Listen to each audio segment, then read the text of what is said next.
Hey folks, JJ coming to you from the downtown studios of Jewett Guitars in Cleveland, Ohio. And this is a tip for the beginning luthiers. I want to show you something that has always caused me problems on the first 10 guitars I built. Let me show you.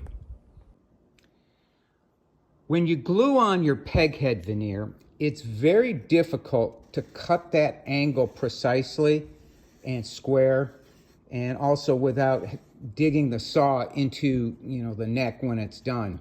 That angle is about 13 degrees. So instead of cutting it afterwards, here's what I do. On my stationary belt sander, I have a little block of wood cut to that angle that I need. As you can see, it's like that. So what I do is I just turn on the machine, hold it, and then I can sand that correct profile or that angle right into the peghead veneer. Then what I'll do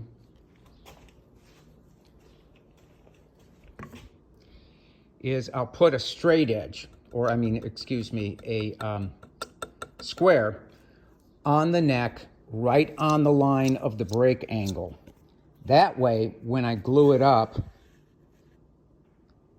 flush there, it's at the perfect angle, and it's perfect every time when I go later on to install the nut.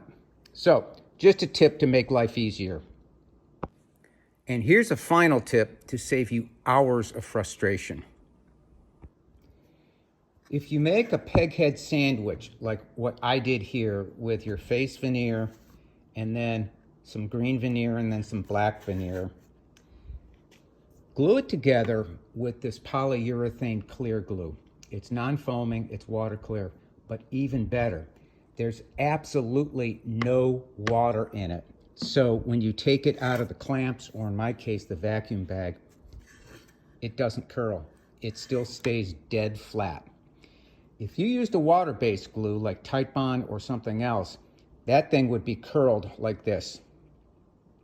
And it would make it impossible to then go and sand that angle in. So, final tip, over and out. So to glue it up, I mark a little center line right there and get it right on the center line and push it against the straight edge so that it's nice and square, and then you can add your clamps. Finally, as soon as the clamps are on and it's nice and square, clean up the glue.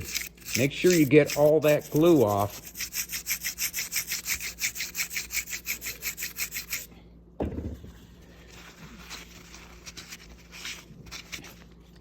And then I'll temporarily put those carbon fiber rods in and then take them out, because I like to put the carbon fiber rods in later when I glue up the fretboard with epoxy.